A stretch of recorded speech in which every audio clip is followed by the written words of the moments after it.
Waaqayyo tiksee kooti, ani homaa hin dhabu. Inni marga lalisaa keessaa kan boqodhu godha. Gara lagaara galfataniittis na geessa. Inni lubbuu anatti hin deebisa. Maqaa isaatiif jedhee daandii qajeelaa irra na geggeessa. Ani bowwaa dukkanaa sodaachisaa keessa yoon adeeme iyyuu hamaan anatti dhufe jedhee hin sodaadhu. Ati anaa wajjin jirta. Uleen keetii fi dhaabbanni kee ana hin jajjabeessu. Utuma warri na cunqursan ilaalanii ati maaddii anaaf ni dhiyeessita. Mataa koos dhadhaa ejersaa hin dibda. Xoofoon koos guutee irra hin dhangala'a. Eeyyee bara jireenya koo hundumaatti gaarummaan kee fi arjummaan kee na duukaa hin bu'u. Guyyoota kana hundumaafis mana Waaqayyoo keessa nan jiraadha. Faarsaa 23. Waaqayyo ifa kootii, fayyina kootis. Yoos immoo eenyuun nan sodaadha? Waaqayyo da'oo jireenya kootiiti. Eenyu durattan perpera maree?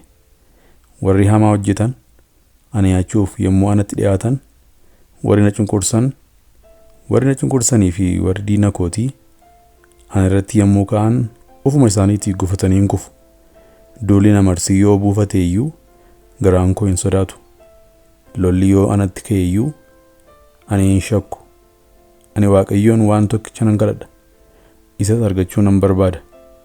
Innis bara jireenya koo hundumaa mana Waaqayyoo keessa jiraachuu, gaarummaa Waaqayyoo hojjetu ilaalu, mana qulqullummaa isaa keessattis isa yaadachuudha. Inni guyyaa wanti hamaan ana irra ga'utti mana isaa keessa na kaata.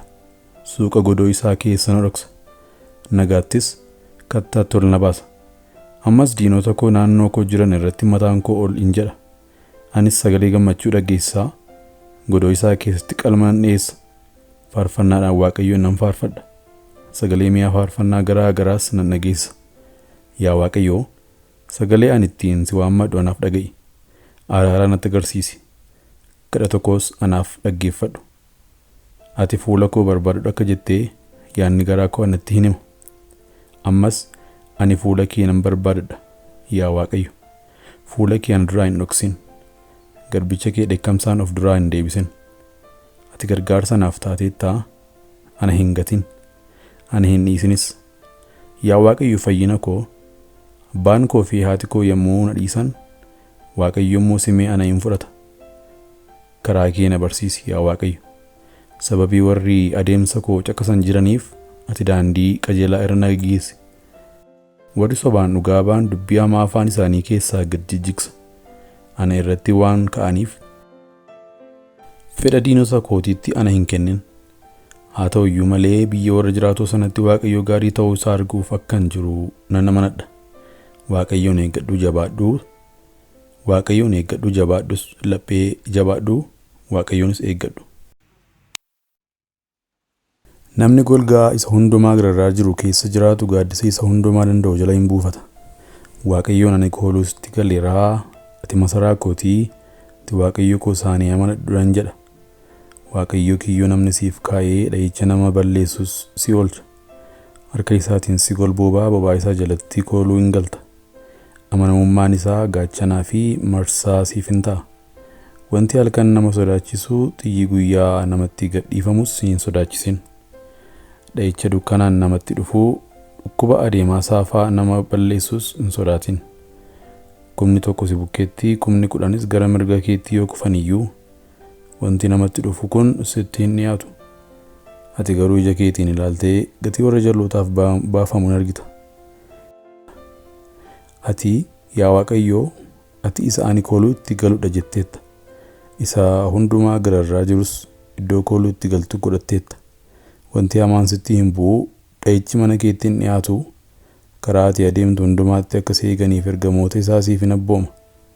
Miilli kee dhagaatti akka hin buuneef isaan harka irratti si baatu. Ati leencaaf marrataa irra ni ejjetta. Leenca saafilaaf jawwee ni dhiita. Waaqayyo immoo sababii inni na jaallatee anatti maxxanuuf ani isa nan oolcha. Waan inni maqaa koo beekuufis eegumsaan ol isaa nan qaba. Inni ana hin waammataa, anis deebii nan kennaaf. Yeroo rakkinaatti isaa wajjin nan jiraadha. Achi keessaa isa nan baasa. Ulfina akka inni argatus nan godha. Bara dheeraadhaan isa nan quufsa. Akka ani fayyisus isa nan argisiisa hin jedha. Faarsaa 91. Yaa Waaqayyo, Akka gaarummaa keetti araara anatti agarsiisi. Akka waa keessa guddaatti irra darbaa koo haxaa'ee balleessi. Yakka koo raawwadhu ana irraa dhiqi. Cubbuu koottis ana qulleessi. Ana irra darbaa koo beekaa. Cubbuun koos gaafa hundumaa ija koo dura jira. Ani si yakkeeraa si'uma duwwaa yakkes. Wanta ija kee duratti hamaa ta'es hojjedheera. Ati immoo dubbii ana irratti dubbatteen qajeelaa afurdii fardeenis qullaa ta'uun kee hin beekamu. Kunoo ati koo isheen garaatti na baattee iyyuu cubbamtuu turte. Anis yakkaa ta'ee nan dhaladhe. Kunoo ati keessa namummaa namaatti amanamummaa arguutti hin gammadda. Iddoo dhokataa sana keessattis ogummaa nu hubachiifta. Hisoophiidhaan cubbuutti na qulleessi. Anis nan qulla'aa, na dhiqii cabbii irras nan addaadha. Sagalee gammachuuf ilillee na dhageessisi. Lafeen koo warri ati caccabsites haa gammadan. Cubbuu koo fuula kee duraa dhoksi. Yakka koo hundumaa xaayii ani irraa balleessi. Garaa qullaa anaaf uumii yaa Waaqayyoo, hafuura dhaabbataas ana keessatti haaressi. Fuula kee duraa ana hin balleessin. Hafuura kee isa qulqulluus ana duraa hin fudhatin. Gammachuu isa fayyisuu kee keessaa argamu iddootti naaf deebisii. Siif abboomamuudhaaf hafuura na gargaaru naaf kennii. Yommuu sani warra irra darban karaa kee nan barsiisa. Cubbamoonnis gara keetti hin deebi'u.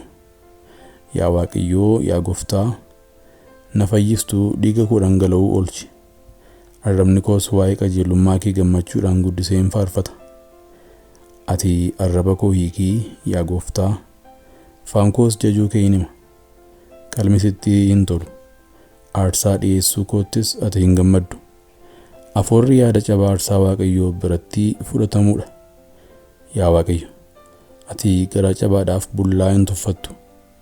Akka sitti tolutti Xiyooniif gaarii godhi. Masraawwan Yerusaalem deebisii ijaari.